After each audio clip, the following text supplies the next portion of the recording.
Et Jean-Michel Apathy qui dit dans son intervention de vendredi soir que Madame Braun-Pivet aurait dû être sanctionnée au même titre que le député. Moi, je prétends que c'est très dangereux d'aller dans ce terrain-là. Pourquoi ? Parce que lors de mon agression, l'homme qui m'agresse reprend exactement... Alors c'était quoi l'agression ? Alors racontez-nous. L'agression, c'est... Les portes s'ouvrent, on est au Trocadéro, je rentre et le type me dit tout de suite, vous êtes un tel. Alors il cite le nom d'un journaliste que je ne veux pas citer parce que j'ai pas envie d'en faire une cible.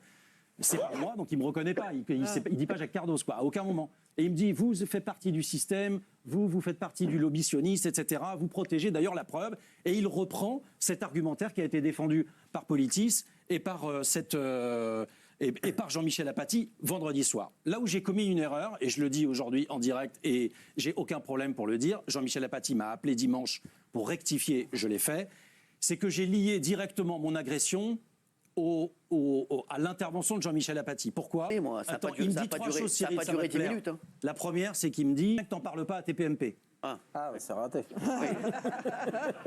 Là, prend in extenso exactement les termes qui ont été développés par Politis et par d'autres dans la journée de mercredi et qui sont repris par mon agresseur. Donc je considère que c'est quand même un gros risque. Et au cours de la conversation téléphonique, bah écoute, on échange sur le Proche-Orient. Moi, la phrase qui m'a le plus choqué, franchement, je le dis parce que je trouve que voilà, il me dit écoute, moi j'ai fait cette chronique parce que je considère que les musulmans et les arabes sont trop mal considérés en France. Je dis bah écoute, moi, ma conception du journalisme, c'est que je ne le fais pas en fonction d'un calcul et en fonction des uns et des autres. Je ne me positionne pas journalistiquement en fonction de ce que je crois devoir faire auprès de la société. Moi, je ne suis pas un homme politique. Enfin, je veux dire, voilà. Donc, c'est un peu facile de t'accuser de dire que tu travailles sur la chaîne. Avec des gens qui sont... C'est trop bas. On croit qu'il a un haut niveau, mais j'ai parlé avec lui. J'avais l'impression que c'était Federer qui jouait avec une seconde série, un 15-4. J'ai duré 5 minutes. Je lui ai dit écoute, bon, voilà, écoute-moi bien, tu comprends pas ce que je te dis.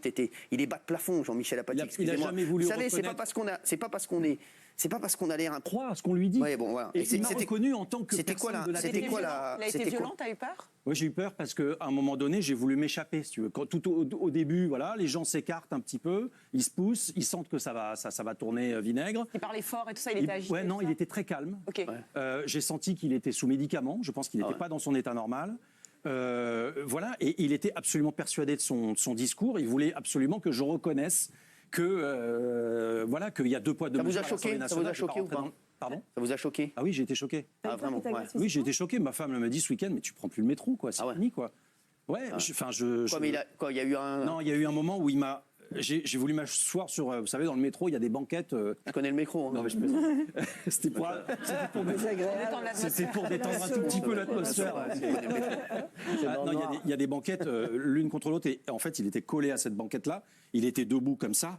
Et il me montre la photo comme ça. Et donc moi, étant assis, j'ai la photo ici. Et je peux pas. Je me dis, si je pars en courant, il va me poursuivre. Donc je me dis, faut pas que tu aies un comportement agressif. Donc j'essayais d'argumenter avec lui. Mais honnêtement, toi qui as fait de la danse, t'as pas pensé à lui faire un passe au noble Non mais c'est vrai. Je revenais de mon cours de danse. Non mais c'est les mecs qui disent n'importe quoi. Sachez-le. Et ici vraiment, je vous dis, on essaie de vraiment d'être les plus justes possibles. Nous, les plus justes possibles. Nous, les seuls gens, les seules personnes qu'on n'aime pas. Enfin, qu'on dénonce dans cette émission, ce sont les personnes. Nous, ici, et je le dis, on est une émission. Nous, les seuls gens, les seules personnes qu'on n'aime pas, enfin, qu'on dénonce dans cette émission, ce sont les personnes. Nous, ici, et je le dis, on est une émission, et je le pense, profondément, on aime la France. On aime la France. Moi, quand je vois la France, et quand je vois parfois l'état de la France, et je me dis, c'est ce pays qui m'a tant donné, et qui a tellement aidé mes parents, et qui bon, si j'en suis là, c'est grâce à mes parents qui ont été accueillis, ils venaient de Tunisie, et je peux vous dire que mon père, quand il est arrivé de Tunisie et ma mère, il pensait qu'à une chose, c'était faire du bien à la France. Voilà, l'antisémitisme, on n'est pas là-dedans. Nous, ce qu'on ne veut pas, on n'aime pas les gens, c'est pour ça qu'on s'attaque à la LFI. Moi, j'aimais la LFI quand ils disaient, voilà, que les personnes les plus en difficulté, on a envie de les aider, et je comprenais tout à fait le discours. Aujourd'hui, la LFI est dans un discours de violence et moi je n'aime pas les gens qui salissent la France. Un footballeur ne pas chanter la Marseillaise, je suis désolé, ça me rend fou.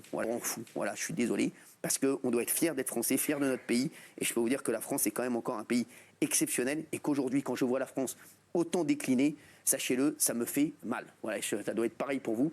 Et donc nous, on n'est pas, voilà, on veut juste des gens qui aiment la France et on n'aime pas les fouteurs de merde. Voilà, c'est tout.